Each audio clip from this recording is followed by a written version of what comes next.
Alright, let's say you're a guy and you're jacking off. Probably not too difficult for most of y'all to imagine.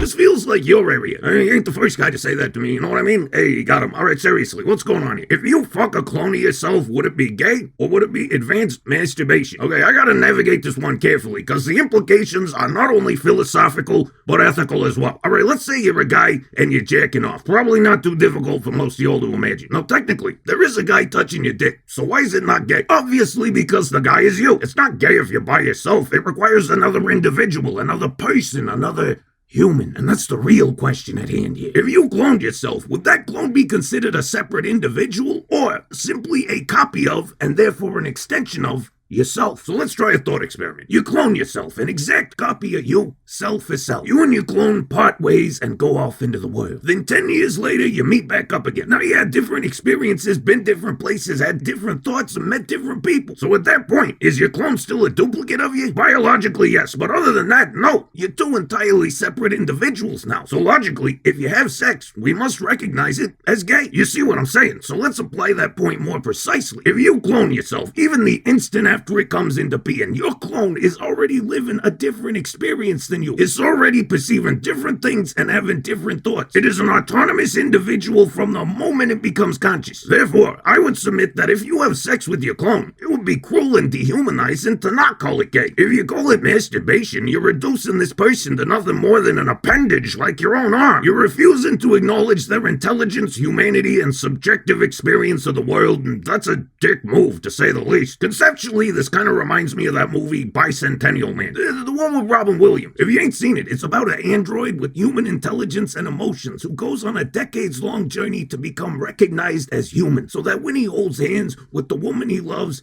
the world will acknowledge it as gay. I think. Something like that. Don't quote me. Anyway, in summation, fucking a clone of yourself must be acknowledged as gay. Not just because it's the only logical conclusion, but because it's the only ethical one. So, I was just looking at the like and subscribe buttons, and I noticed you haven't pressed them yet. Why is that? Huh? Is that how it is? Can't even press a couple buttons for me? I just ain't worth it? Well, you know what? Fine. I don't even care. I don't want you to press the buttons, and I never did. So there. In fact, you know what? You're not allowed to press them. They're my buttons, and you can't touch them.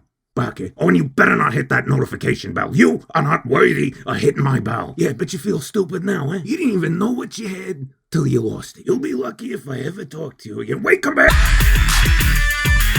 What is up with characters in Japanese media constantly making reaction noises? Why haven't they made Fudas IRL? Because hentai is better than real life. Why would you want to downgrade to a 3D woman? Gross. Was Katsu always a goth GF even as a loli? Or is it just a phase? Yes, I was in fact a goth loli. You see, being goth isn't really a phase. It's more like having cancer. It all began when I was 13. I started writing poetry, wearing too much eyeliner. There were so many signs, but I was too young to understand what was happening. By the time I figured it out, it was too late. I was goth. But I didn't give up. After a long battle, my goth went into remission in my early 20s. I really hoped I was gonna be goth-free for the rest of my life, but about a year ago, it came back. Thank you to everyone who sent me your thoughts and prayers. I'm not giving up the fight, and I hope that someday, by the grace of Miyazaki, I can be a filthy normie again. Where is pea stored? I keep mine in the fridge. If Johnny has 5 apples and gives Jeffrey 3 apples, why are the blacks responsible for the Holocaust? Okay, alright, detention. No shit posting during class. How's one break into the scene of making people laugh like you do? It's easy. Just be brilliant, talented, and devastatingly beautiful. Is this statement wrong? That's a question, not a statement, you dick penis. Why do most anime characters yell out their attack names every single damn time? Because their audience consists of people who need things repeatedly yelled at them to understand what's going on. I have a question. Well, yes, I can see that. There's a sentence here with the question mark on the end. It's self-evident that you have a question. You do not need to announce it beforehand. Why has everyone got themselves into this hashtag NTR nowadays, and how do we stop it? Well, the obsession with NTR makes perfect sense if you think about it. Of course, millennial and Gen Z males are obsessed with the idea of handing over their chicks to stronger men. It's a fetish that allows them to avoid the 2 things they're most terrified of: competition and women. Cuckolding is like the participation trophy of sex. You were there, you tried, but some other guy won. It's a natural extension of how their generation was raised. How do you stop it? Well, you wait for everyone to die. The nice thing is cucks don't pass on their genes, so hopefully in a few decades all this garbage will be bred out of the collective human psyche. Why do women keep asking me if I have a Discord? They don't. Why are you so cute? Counter question. You get friend-zoned, but she still flirts with you and hints towards wanting to do naughty texting. What's this mean? I'm genuinely confused. It means it's time to leave. Now, in the last lesson, I explained that this friend zone everyone talks about is often just what happens when a girl doesn't want to date you, but she also doesn't want to hurt your feelings by dropping a hard no. However, that is a broad generalization which is by no means applicable to every situation. What you're talking about here is something very different. If someone says, I ain't dating you, but then they keep you around and continue to flirt with you like that, they are using you for attention. That's all it is. They just want an ego boost, and you are their little emotional pay piggy. Pack it up and peace the fuck out. You're getting played. I compliment people all the time to lift them up, but now I'm worried I'm coming across the wrong way. Should I stop? No, you're good. I wasn't talking about compliments in general. I was referring to a very specific phenomenon. You see, there's certain guys, usually ones who are young, poorly socialized, and lonely, who think that the way to woo a female is through constant flattery. They'll shower her with compliments and agree with anything she says. These are the ones who often refer to themselves as nice guys, because that's how they think they come off.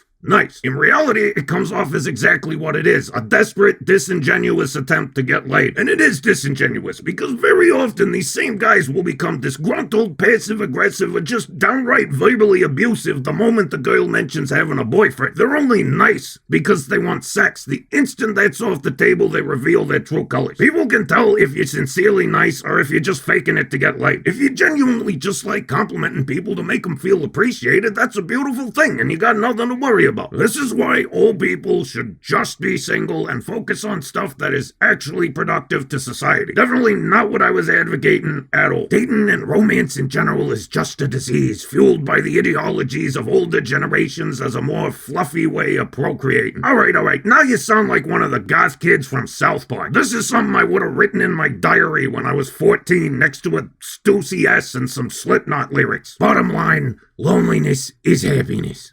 No. It isn't. This kind of cynicism is just laziness with extra philosophy. Oh yeah, no, you've seen beyond society's false ideals that all the sheeple foolishly aspire to. Love is a lie, so there's no point in even trying, right? It couldn't be that you're giving up on dating because it takes hard work or because you're scared of being hurt. Oh, no, it's because you see the truth. How very fucking convenient for you. Get out of here with that shit. It's literally just emo-flavored copium. Katsu-sensei, does the light stay on in the refrigerator when the door closes? Well, I always say I know everything, and it's usually true, but there are some things in this world that simply ain't possible to know. There are mysteries beyond the human capacity to solve. Now, as you guys know, the moment you open the fridge, there's light. We're not sure where it comes from or what generates it, but... It comes from a fucking light bulb, This is science, man. Let's keep the spiritual stuff out of it, okay? Anyway, because the light is always on when you open the door and you can't see inside when it's shut, it is impossible to know if it's there when the fridge is closed. Of course it doesn't stay on. That's a waste of electricity. There's a smart person talking. Where? There's only one potential solution we've been able to come up with. Hypothetically, if someone were able to open the door faster than the speed of light, they would be able to observe the inside of the fridge in its closed state. Of course, all of this only exists in the realm of theory. What? I know you won't just believe me that it turns off, so how about I take my phone, hit record, and we put it in the fridge and close the door. Then you can see for yourself. Vic, we don't have funding for that kind of operation. It would cost $0. Yeah, and thanks to you two fucking freeloaders, I'm in debt, so I don't have $0. Go in the fridge. That's not possible. There's shelves and crap in there. Nobody can fit. Take out the shelf.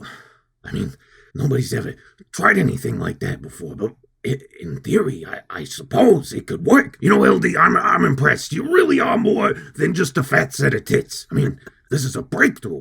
Hold on, I gotta make a call. Yeah, hi, I'd like to order delivery. Alright guys, I'll be right back. We're gonna win a fucking Nobel Prize for this shit. Close the door. I can't believe it. You actually got rid of her. Oh, hey, that's the pizza. She'll be fine, right? Sweet, you down for Smash? Like the game, you down to play Smash Bros?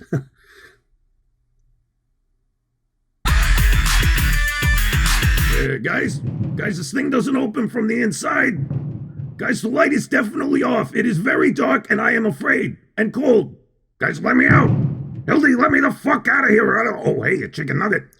Oh, God, it's rotten. You hear that? Hear how quiet it is? That's the sound of no Katsu. I swear to God, her voice is like two pine cones fucking on a bed of sandpaper. Anyway, there's just one problem. I can't open the fridge now or she'll get out, and I like my vodka chilled. But there's a way you can help. Join our Patreon. It's only $1 per video. Or you could become a channel member by clicking that button. If enough of you support us, I can buy a new fridge and leave this one closed forever. Thank you guys, and I'll see you next time.